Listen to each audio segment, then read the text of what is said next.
அமாவாசை என்றால் அன்று முன்னோர்களுக்கு தர்ப்பணம் கொடுப்பது, படையல் இடுவது போன்றவற்றை தான் நாம் செய்வோம். இது நம் கர்ம வினைகளை நீக்கி நல்ல முறையில் வாழ முன்னோர்களின் ஆசீர்வாதத்தை பெற வழி செய்யும். இது நாம் அனைவரும் அறிந்த ஒன்றே. ஆனால் இந்த அமாவாசை திதியில் லட்சுமி தாயாரை வணங்கும் போது நம் வீட்டில் தரித்திர நிலை மாறி லட்சுமி கடாட்சம் பெருகும் என்பதும் ஐதீகம். அந்த வழிபாட்டை எப்படி செய்ய வேண்டும் என்பதை பற்றி தான் இந்த வீடியோவில் நாம் பார்க்க போகிறோம். மாசி மாத அமாவாசை 16/2/2026 மாலை 6:27 மணிக்கு தொடங்கி 17/2/2026 மாலை 6:30 மணி வரை இருக்கிறது. முன்னோர்களுக்கு தர்ப்பணம் கொடுப்பது, படையல் இடுவது போன்ற காரியங்களை நாளை மதியத்திற்குள் செய்ய வேண்டும். அதே நேரத்தில் அமாவாசையில் கண் திருஷ்டிக்காக சுற்றி போடுவது, அமாவாசை பரிகாரங்கள் போன்றவற்றை இன்று மாலை செய்துவிட வேண்டும்.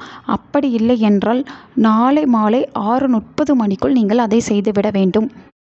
இந்த வழிபாட்டை செய்ய முதலில் உங்கள் பூஜை அறையில் சுத்தம் செய்து வைத்துக் கொள்ளுங்கள். மகாலட்சுமி தாயாரின் படத்திற்கு சந்தனம் குங்குமம் போட்டு வைத்து வாசனை மலர்களால் அலங்காரம் செய்து கொள்ளுங்கள். மாலை 6 மணிக்கு தாயாரின் படத்திற்கு முன்பாக ஒரு அகல் விளக்கில் பசுனை ஊற்றி பஞ்சத்திரி போட்டு தீபம் ஏற்றி வைத்துக் கொள்ளுங்கள். அந்த தீபத்திற்கு முன்பு வெற்றிலை பாக்கு, பழம், தேங்காய் போன்றவற்றை வைத்த பிறகு தாயாருக்கு ஏதாவது ஒரு நெய்வேத்தியம் வைத்துக் கொள்ள வேண்டும். அதன் பிறகு தாயாரின் படத்திற்கு முன்பாக அமர்ந்து அவரின் நாம அர்ச்சனையை, அதாவது ஓம் மகாலட்சுமி தாயே நமக, ஓம் மகாலட்சுமி தாயே நமக, ஓம் மகாலட்சுமி தாயே நமக என்ற மந்திரத்தை 108 முறை கூறி வழிபடுங்கள். மகாலட்சுமி தாயாரின் வேடு லட்சுமி சோஸ்திரம் உங்களுக்கு தெரிந்திருந்தால் அதை படிப்பது மிகவும் சிறப்பு. அதன் பிறகு தாயாருக்கு தீபதூப ஆராதனை செய்து உங்களின் குறைகளை தாயாரிடத்தில் கூறி மனதார வேண்டிக் கொள்ளுங்கள்.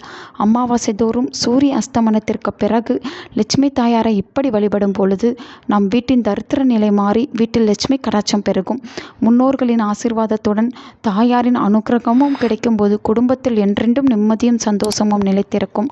அமாவாசை தினத்தில் மகாலட்சுமி தாயாரை இப்படி எளிமையான முறையில் வழிபட்டு நம் குடும்பம் நல்ல முறையில் மகிழ்ச்சியுடனும் செல்வ செழிப்புடனும் தரித்திர நிலை இல்லாமலும் வாழ வழி தேடிக் கொள்ளலாம். நல்லதே நடக்கும்.